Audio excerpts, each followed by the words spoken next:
Welcome to చిట్టి భోజనం. ఈరోజు చిట్టి భోజనంలో నేను చికెన్ గోంగూర ఫ్రై చూపించబోతున్నాను. దానికి కావాల్సిన ఈజీ మెథడ్లో చేసి చూపించబోతున్నాను, చూడండి. ముందుగా కొంచెం పసుపు, కారము,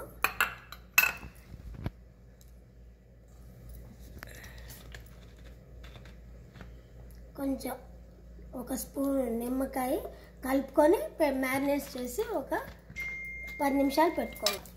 కొంచెం ఉప్పు, అరగంట సేపు పెట్టుకోండి. ఇలా కలిపి అరగంట సేపు పెట్టుకోండి. అమ్మాయి వాళ్ళ ఇంట్లో అమెరికాలో పెరట్లో పండిన గోంగూర అండి, చాలా ఫ్రెష్గా ఇప్పుడే కోసాము. ఈ చికెన్కి సరిపడా గోంగూర అండి ఇది. దీంట్లో ఈ ఉల్లిపాయలు, 4 పచ్చిమిరకాయలు వేసి కొంచెం సేపు మెత్తగా అయ్యే వరకు ఉడకబెట్టుకోండి. దీంట్లో కొంచెం నీళ్లు పోసి 5 నిమిషాలు ఉడకబెట్టుకోండి చాలు, ఎక్కువసేపు ఉడకబెట్టుకోకర్లేదు. ఇలా ఉడికింది, పూర్తిగా చల్లారాక మిక్సీలో కొట్టి అప్పుడు నేను మీకు ఎలా చేయాలో చూపిస్తాను. ఇందాక మ్యారినేషన్ చేసిన చికెన్ చాలు, అదే నీరు పోయేంత వరకు ఉడకబెట్టుకొని ఉంచుకోండి. ఇలా మూత పెట్టేసేసి 15 నిమిషాలు హైలోనే ఉడకబెట్టుకోండి. ఇలా ఉడకబెట్టుకోవాలండి. ఫోర్క్ తోటి ఇట్లాగా చూసుకోండి ఉడికిందో లేదో. ఉడికిందండి. స్టవ్ ఆన్ చేసుకొని పెద్ద మూకిళ్ళలో 4-5 స్పూన్లు ఆయిల్ వేసుకోండి. హోల్ గరం మసాలా, కరివేపాకు వేసుకోండి. ఇలా చిట్పట్లు ఆడే వరకు అయ్యాక ఉల్లిపాయలు వేసుకోండి. వేగాక అల్లం వెల్లిపాయ పేస్ట్ వేసుకొని వేయించండి.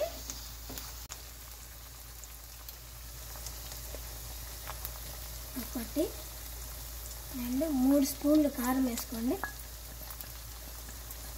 1 స్పూన్ జీలకర్ర పొడి, 2 స్పూన్లు ధనియాల పొడి, 1 స్పూన్ గరం మసాలా, దీంట్లోనే సరిపడా ఉప్పు వేసుకోండి. ఇప్పుడు పేస్ట్ చేసుకున్న గోంగూర పేస్ట్ వేసుకోండి.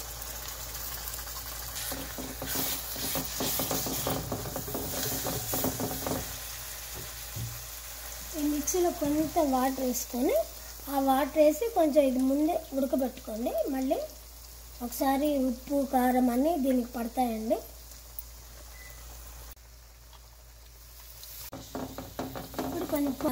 కొంచెం వాటర్ వేసి ఉడకబెట్టాం కదండి, ఇది నూనె పైకి తేలే వరకు ఉడకబెట్టండి.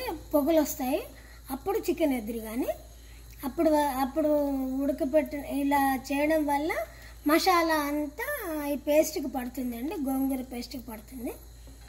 ఇలా నూనె తేలిందండి, అంటే బాగా ఉడికింది. ఇప్పుడు నేను చికెన్ వేసి వేయించుకుంటాను. ముక్కలు మాత్రమే వేసుకోండి, వాటర్ వేసుకోకండి. ఇలా అన్ని ముక్కలు కలిసే వరకు కలిపి మూత పెట్టి 10 నిమిషాలు హైలో ఉంచండి.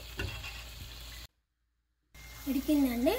ఇంకా 5 నిమిషాలు ఇలాగ అంటూ ఉండండి. కొంచెం బాగా ముక్కకి పట్టి ఊరుపు డ్రైగా అవుతుంది. నూనె పోసుకొని కొత్తిమీర, కరివేపాకు, షోకి టేస్ట్ కూడా బాగుంటుందండి. వేయించుకొని ఎర్రగా వేగాక ఇలా పొగలు రావాలండి. ఈసారి ముక్క కూడా బాగా ఉడికిపోయింది. అది ఎలా ఉడికిపోయిందో. గోంగూర చికెన్ ఫ్రై అయిపోయింది. దాని మీద డెకరేషన్ గురించి కాజు, పచ్చిమిరపకాయలు, కరివేపాకు, కొత్తిమీర వేసి పచ్చిమిరపకాయలు కూడా కొన్ని జల్లుతానండి ఇట్లాగా షోగా. ఇది చాలా ప్రోటీన్ రిచ్ ఐరన్ ఫుడ్ అండి. ఇది 2-3 రోజులైనా పాడవకుండా ఉంటుందండి. ఎందుకంటే పులుపు బాగా పట్టింది కాబట్టి చాలా బాగుంటుందండి. కనుక నచ్చితే మీరు కూడా కామెంట్ పెట్టండి, లైక్ చేయండి, షేర్ చేయండి, సబ్స్క్రైబ్ చేయండి. Thank you.